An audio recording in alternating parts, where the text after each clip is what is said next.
Assalamualaikum warahmatullahi wabarakatuh.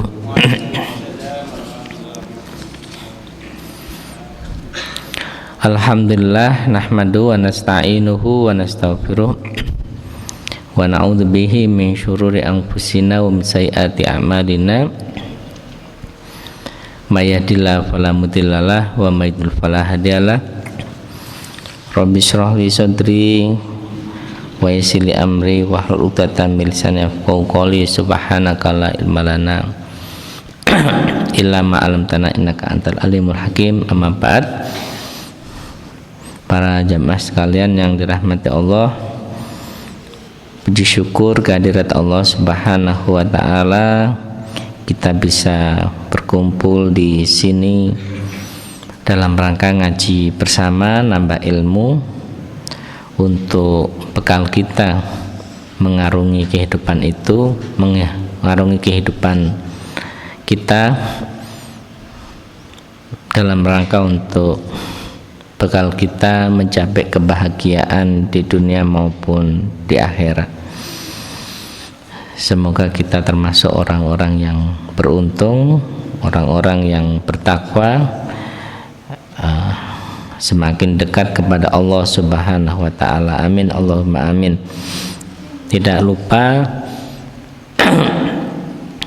tidak henti-hentinya kita sampaikan bahwa pandemi belum berakhir, agar kita tetap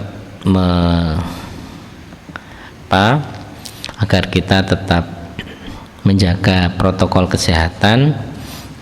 Ini di Amerika itu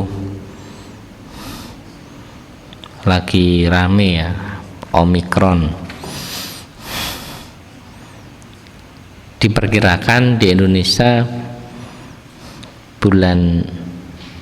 pertengahan bulan Februari sampai bulan Maret 2022, virus yang masih ada sampai sekarang, COVID-19 yang masih ada sampai sekarang, dan kita tetap harus menjaga itu. Di Jakarta sudah mulai ada banyak juga, terutama yang datang dari luar negeri, ke luar negeri balik ke Indonesia. Itu banyak. Tadi malam di Wisma Atlet kembali banyak. Saya lihat di Kompas TV itu 2.500. Dan ini cepat sekali penularannya, sehingga perlu tetap kita waspadai.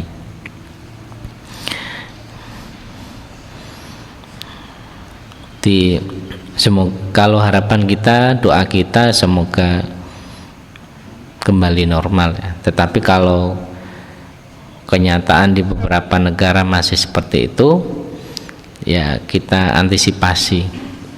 Tidak boleh menyombongkan diri, Indonesia nggak mungkin kena, itu nggak boleh.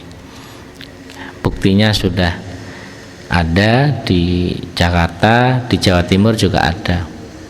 Nah, ini kita perlu bersama-sama.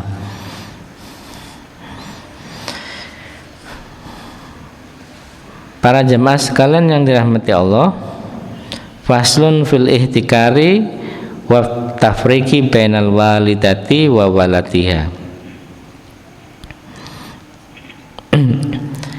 Pasal tentang ihtikar, menimbun, wa tafriki, dan memisahkan bainal walidati, di antara induk, wa walatiha, dan anaknya. Anaknya dipisah dengan ibunya, itu bagaimana hukumnya? Ini sama-sama dilarang menimbun. Biasanya misalnya kalau kemarin itu nimbun bensin ya, pertalite ditimbun, sehingga menyebabkan harganya naik. Kalau sudah BBM-nya naik, harga-harga barang juga naik karena transportasi naik. Nah, kalau sudah harga-harga naik, ya nggak ada yang beli karena terlalu mahal, yang beli sedikit, dan itu memberatkan bagi masyarakat. Ini sudah beberapa tahun ini kondisi soal BBM sudah mulai normal ya. Kalau beberapa tahun yang lalu sedikit-sedikit BBM naik, ikut naik ini. Kalau sekarang sudah ngikuti pasar. Makanya sangat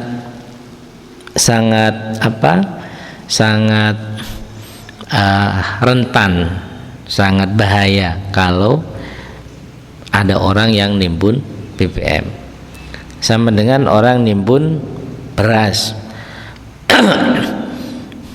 Nimbun beras, tapi nimbunnya untuk kepentingan apa? Nah, misalnya kalau seorang petani nimbun beras hasil sawahnya untuk kebutuhan dia sendiri selama setahun, boleh nggak? Kalau itu boleh. Ya, kan untuk dirinya sendiri. Kalau ini nimbunnya memang nimbun yang membuat stabilitas pasar itu goncang. Beli habis semuanya. Apalagi yang sembako itu, minyak dibeli semuanya, habis semuanya, harganya menjadi naik. Nih. Hadisnya jelas. Di masa dulu Rasulullah sudah melarangnya.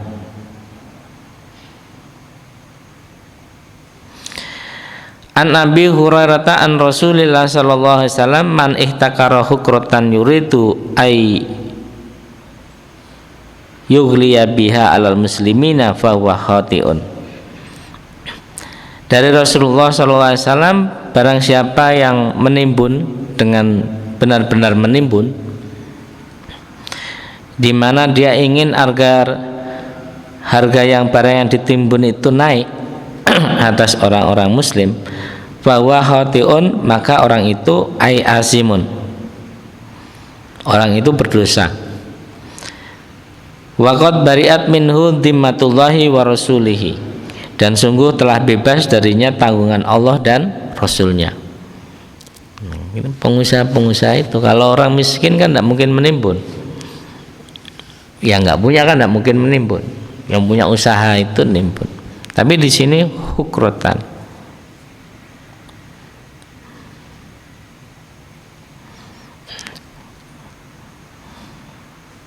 hakrotan, ya bisa menimbun sungguhan. Makanya dijelaskan di sini.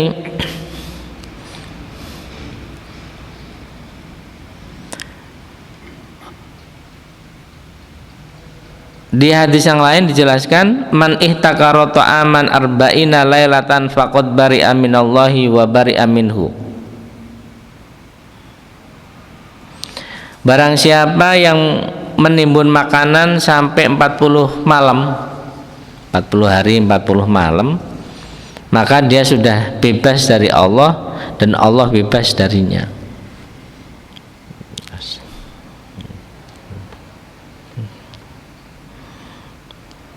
Di hadis yang lain, man ihtakara ta'aman ala ummati arba'ina yauman, barang siapa nimbun makanan atas umatku 40 hari, wa tasaddaqa bihi, dan kemudian dia sedekah.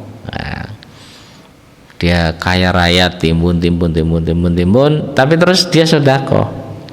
Lam yuqbal minhu, sedekahnya enggak diterima, enggak ada artinya. Artinya ibadahnya enggak ada artinya. Apa artinya? Sedekah dia membuat mandorot kepada banyak orang.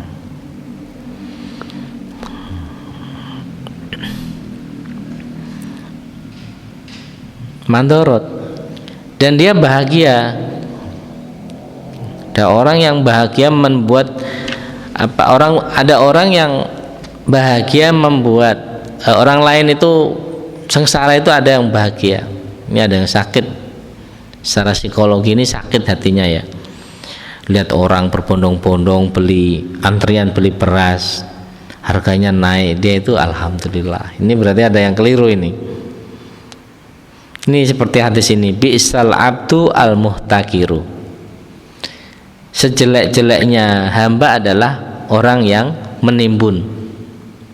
Kata hadisnya wa Tabrani. In arhasallahu al as'ara hazana wa in aghlaha fariha. Kalau Allah membuat harga-harga itu murah, berasnya murah, dia itu sedih. Ada orang sejelek-jelek orang adalah orang yang menimbun. Kalau Allah membuat harga-harga itu murah, beras kok murah, sembako kok murah harganya, dia itu malah sedih. Tapi wa in aghlaha, kalau Allah itu memahalkan, membuat mahal harga-harga itu, misalnya berasnya 10.000 jadinya 15.000, wah ya alhamdulillah, fariha, dia bangga, dia seneng karena untungnya banyak. Ada nggak kayak gini dalam hidup? Ada. Makanya ini ada larangan keras soal ini. Jadi kalau tadi kenapa kok disebut kalau yang nimbun petani gimana? Nggak apa-apa, petani nimbun untuk kepentingan keluarganya dia, hasilnya dipakai untuk selama setahun. Tapi kalau yang nimbun itu niatnya untuk berdagang supaya dapat untung banyak, dan itu sengaja wes dibeli semuanya, nanti biar pada waktu hari raya Ramadan dimahalkan, harga naik dijual, keuntungannya kan banyak. Ini yang nggak boleh ya. Makanya dikatakan ahaduma tambihani ahaduma anal ihtikaro al muharrama huwa ay yumsika ma istarahu fil gholai larrohosi minal akwati walau tamron walau wazabiban bikosti ayyabi'ahu bi akla mimma istarahu indastidadil hajati ilaihi wa huwa annal ihtikaro al muharrama huwa ayyamsika ma ishtarahu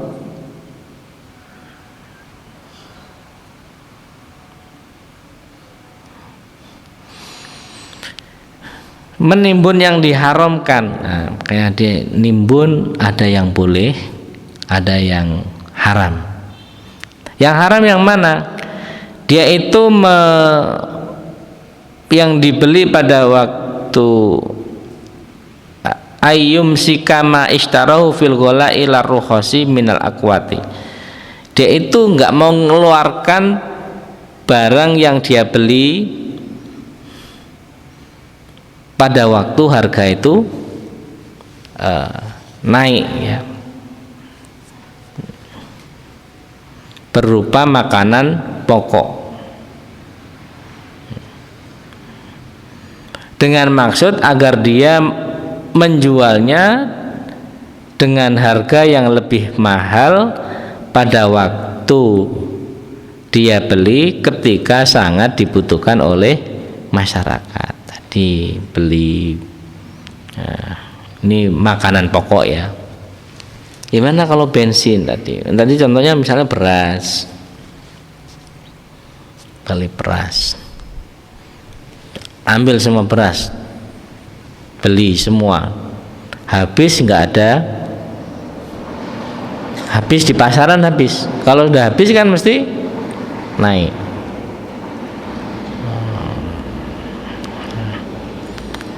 Nanti ketika naik misalnya 10.000 dibiarkan dulu, 11.000 dibiarkan, 11.500 dibiarkan terus sampai 15.000 sampai 20.000 dilepas. Ini haram, niatnya memang seperti itu. Wal haqa al-Ghazali bil kuti kullama yu'inu alaihi kalahmi wal fawakihi. Kalau menurut Imam Al-Ghazali, selain makanan pokok, juga makanan-makanan yang lain seperti daging dan buah-buahan. Misalnya daging kambing diambil semua, sapi diambil semua. Menurut Imam Ghazali juga haram, dalam rangka agar dia jual dengan harga yang lebih mahal. Wasaraha al-qadhiyu bi karahatil ihtikari fi siyabi. Kalau al-qadhi itu hukumnya ihtikar di dalam soal baju pakaian itu hukumnya makruh. Kalau baju nggak terlalu, dampaknya nggak terlalu besar ya. Gimana kalau yang disimpan itu baju-baju anak kecil, orang dewasa ditimbun? Ini di sini katakan hukumnya makruh.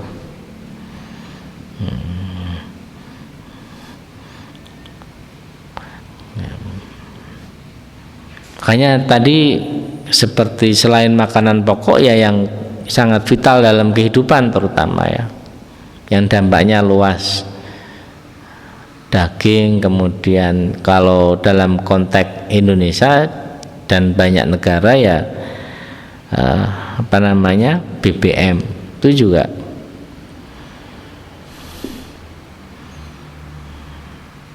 Makanya apa yang dilakukan oleh pemerintah sudah benar. Penimbun BBM itu sudah ada sanksinya, ada pidananya ya, ada sanksinya, ada hukumannya keras. Itu udah langkah yang benar dilakukan oleh pemerintah. Jangan sampai ada ditimbun ini bahaya ini.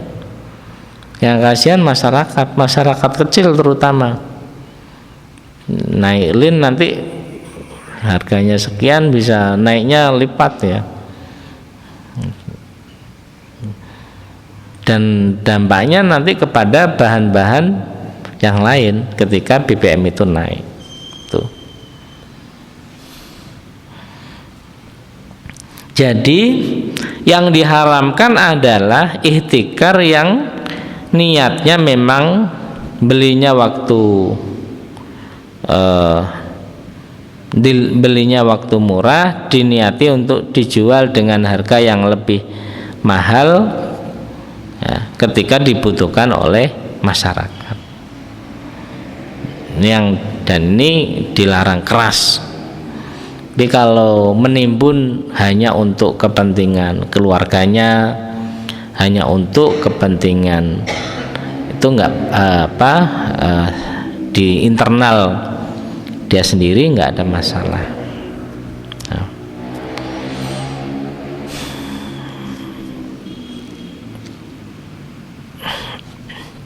Itu yang pertama soal ihtikar. Kalau soal tadi yang satunya adalah tafriq bainal walidati wa walatiha, memisah antara ibu dan anaknya. Kok bisa ya? Ini hadisnya apa ini?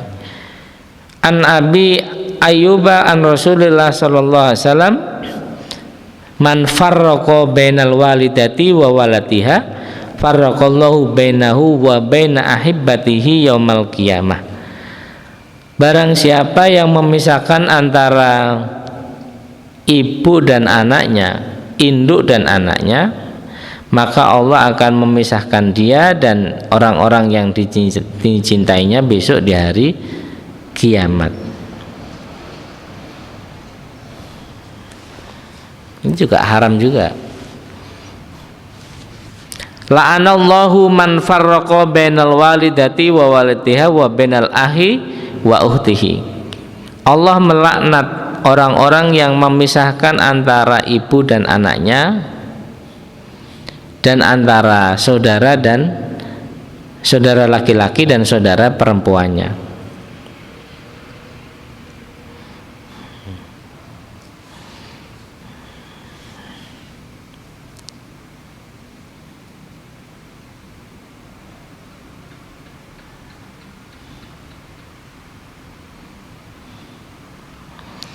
Annat tafriqa bainal walidati wa waladiha al-ghairi al-mumayyisi li sigorin au jununin binahwi bai'in li ghairi man yu'taqu alaihi haramun wa in radiyat al-ummu illa bil idki wal waqfi.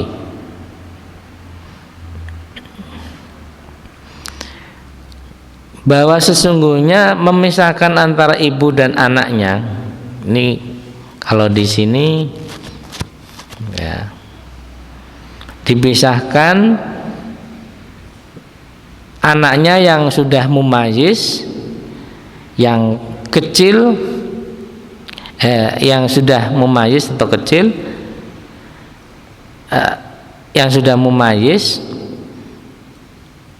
karena dipisah karena kecil atau gila dengan seumpamanya jual beli. Nah, dulu itu ada namanya jual beli budak ya. Misalnya budak perempuan punya anak itu. Dulu ya, dulu di kitab-kitab itu sudah ada budak. Ini nggak bisa dihapus. Artinya diskusi ini sejarah manusia adalah ada yang namanya sejarah kelam, yaitu perbudakan. Di dalam konsep budak itu tidak bisa memiliki karena dia miliknya orang lain. Kan tidak mungkin sesuatu yang dimiliki orang lain kok bisa memiliki. Dia menjadi miliknya orang lain. Kok bisa jadi budak, gimana ceritanya? Nah, salah satunya karena perang, yang kalah ditawan kemudian jadi budaknya dan seterusnya, ada banyak itu.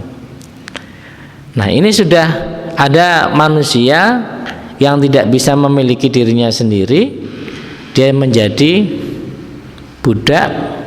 Nah, budak ini tadi bisa dimiliki, tidak bisa memiliki. Budak ini misalnya perempuan punya anak, tidak boleh hanya menjual anaknya saja atau hanya menjual ibunya saja. Nah, tidak boleh. Kenapa? Ini jawabannya ya. Nggak boleh karena ya ibu dengan anaknya ini nggak bisa dipisah. Hal yang sudah secara sosiologis anak dan ibunya nggak bisa dipisah, sangat kuat gitu ya.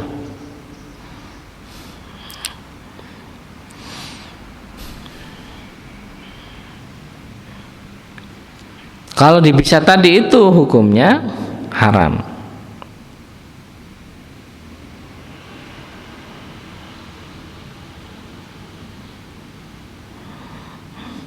Wa yarumu at-tafriqu aidan bisafari bainal amati wa waladiha al-ghairi al-mumayyisi. Haram juga memisahkan antara budak perempuan dan anaknya karena safar, karena bepergian juga haram. Wa bainaz zaujati wa waladiha, memisahkan antara istri dan anaknya dengan istrinya dipisah. Ini masih istrinya, tapi kemudian anaknya dipisah, nggak boleh juga, haram hukumnya.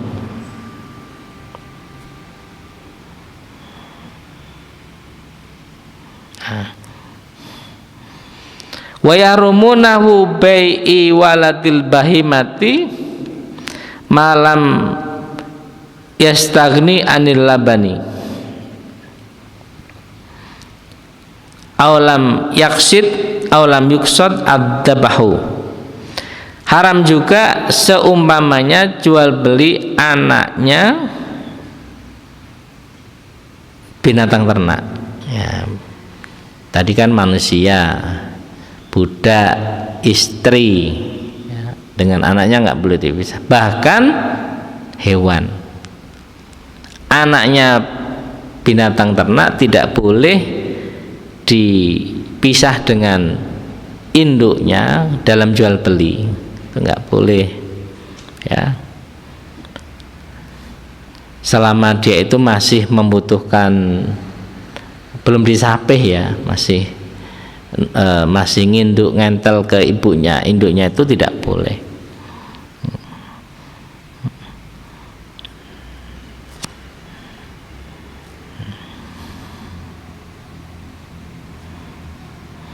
Wa bahasa As-Subkiyu hurmatad dabhi ummihi ma'a baqaihi. Dan bahkan Imam Subki mengatakan haramnya menyembelih induknya anak, sementara anaknya tetap hukumnya haram.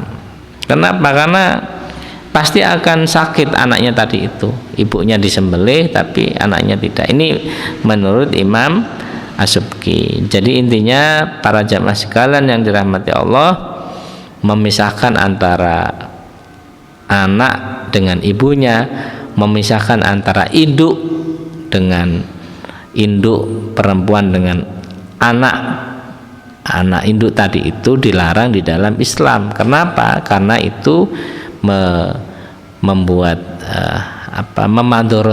membuat mandorot, membuat anaknya yang dipisah tadi juga induknya itu sama-sama mandorot ya, sama-sama merasa ya nggak enak semua, sakit dan seterusnya. Secara psikologis keduanya tidak dalam kondisi normal.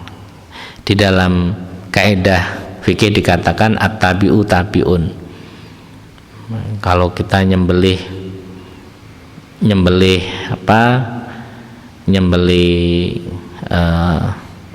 kalau kita nyembelih kambing, anak yang ada dalam kandungan kambing tadi itu sudah ikut dalam sembelihan kita ya. Dia artinya gimana? Anaknya ini halal apa enggak? Ya halal. Kalau sudah disembelih kambingnya, anak yang dalam kandungan otomatis halal. Tapi pada sisi yang lain, kaidah ini juga menunjukkan bahwa hubungan antara anak dan induk itu sangat lekat, nggak bisa dipisah ya. Satu dengan yang lainnya nggak bisa dipisah, sangat kuat. Kalau dipisah, ya menyakiti kepada induk juga menyakiti kepada anaknya. Begitu luar biasanya ajaran Islam, bagaimana membuat kehidupan yang tidak ada yang tersakiti, tidak ada yang madorot, semuanya dibuat enak dalam keadaan normal dan bahagia. Saya kira itu, semoga bermanfaat kepada kita semua. Kita tutup dengan bacaan suratul Asri. Bismillahirrahmanirrahim. Wal asri innal insana lafi khusr amanu wa amilus solihati wa tawassaw. Kurang lebihnya mohon maaf. Wallahul muwaffiq ila aqwamit thoriq. Assalamualaikum warahmatullahi wabarakatuh.